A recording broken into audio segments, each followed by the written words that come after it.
দিকে বীরভূম। আমি বৈশালী চলে এসেছি তোমাদের সাথে আরেকটি ভিডিও শেয়ার করে নিতে। তো আজকের ভিডিওটা কী নিয়ে দেখি সেটা তোমরা থাম্বনেল দেখে অবশ্যই বুঝতে পেরে গেছো যে আজকে ভিডিওটা কী নিয়ে হতে চলেছে। যেহেতু সামনে জামাই ষষ্ঠী, তো জামাই ষষ্ঠীতে জামাই ছাড়া যাবে ষষ্ঠী করতে বাবার বাড়ি, কারণ আমার বোন এখন নেই, ও নদিয়াতে আছে। সো আমাকে বাবা নিতে আসছে, বাবার সাথে আমরা বেরিয়ে পড়বো।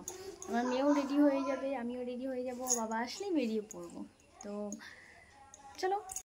সো দেখতে পাচ্ছ ঘরের কাজ কমপ্লিট হয়ে গেছে, এদিকে ব্যাগটা গোছানো হয়ে গেছে, মেয়েকেও রেডি করে দেবো, দেওয়ার পর আমরা বেরিয়ে পড়বো। তো ফাইনালি আমি জামাটা রেডি হয়ে গেছি, চুল টুল বেঁধে নিয়েছি, একটু হালকা করে মাস্কারা লাগিয়ে নিলাম।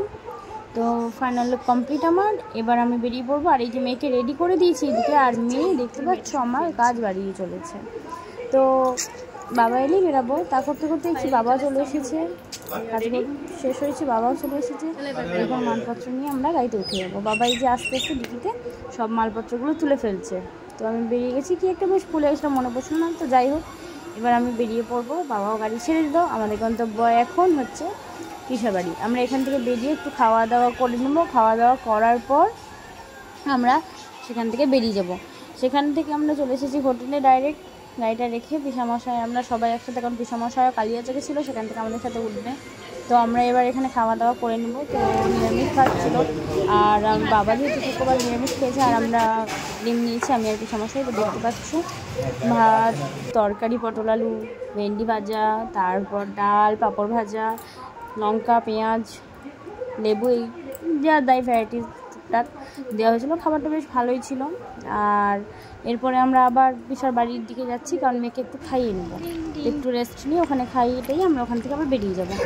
এসে মেয়ের জন্য একটু দুধ করে নিয়েছি, দেখতে পাচ্ছি মেয়ে খেয়ে নিয়েছি। এখান থেকে খাওয়া দাওয়া হয়ে গেছে, আমরা বেরিয়ে পড়েছি, আর বেশি দেরি করা যাবে না। তো আমরা বেরিয়ে পড়লাম। এরপর আমরা কতদূর যাবো জানি না, আমি এর মধ্যে ঘুমিয়েও গেছিলাম কিছুটা, কতদূর এসেছি আমি ঠিক বলতে পারছি না, কারণ মেয়েকে নিয়ে ঘুমিয়ে পড়েছিলাম। আমার গাড়িতে উঠলে একটু শরীর খারাপ করে, বমিটিং হয়। তো কার কার এই সমস্যাগুলো হয় গাড়িতে উঠলে আমি জানি না, বাট আমার হয়। তো ওই ফাঁকে ঘুমিয়ে পড়েছিলাম, মেয়ে উঠে গেল, আমিও উঠে গেছি। মেয়ে চলে গেছে দাদুদের কাছে সামনের দিকে, দাদুদের সাথে সামনের দিকে ও আছে, আর আমি পিছন দিকে আছি। আমরা আস্তে আস্তে যাচ্ছি।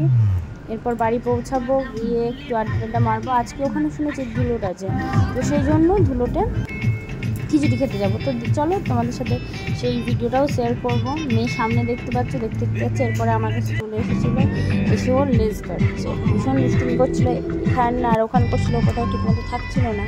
তো এবার আমরা ফাইনালি ঢুকে যাবো, আর বেশিক্ষণ নেই। তো এই যে চলে এসেছি বাড়িতে, জেঠিমার কোলে চেপে গেছে, আর এইদিকে লাগেজগুলো নামানোর কাজ চলছে।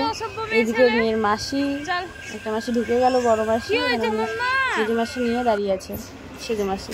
তো এরপরে যে ছোটো মাসি দেখতে পাচ্ছ ঘুরে ঘুরে বেড়াচ্ছে। এগুলো সব এই যে একটা হচ্ছে মেজো মিমি। তো সবাই মিলে বসে আছে, আড্ডা চলছে। এসে একটু ক্লান্ত হয়ে গেছি, ফ্রেশ হয়ে বসে গল্প টল্প করছি।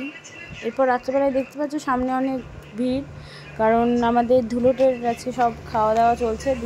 তিন দিন ধরে কীর্তন চলছিল, সেই সময় তো আসিনি। আজকে খিচুড়ি খাওয়ানোর সময় চলে এসেছি, প্রসাদ। তো আমি এই যে আমার মেয়েকে নিয়ে চলে এসেছি, সাথে সৌমিলি তুলি ছিল, আর বাকিরা পরে আসবে।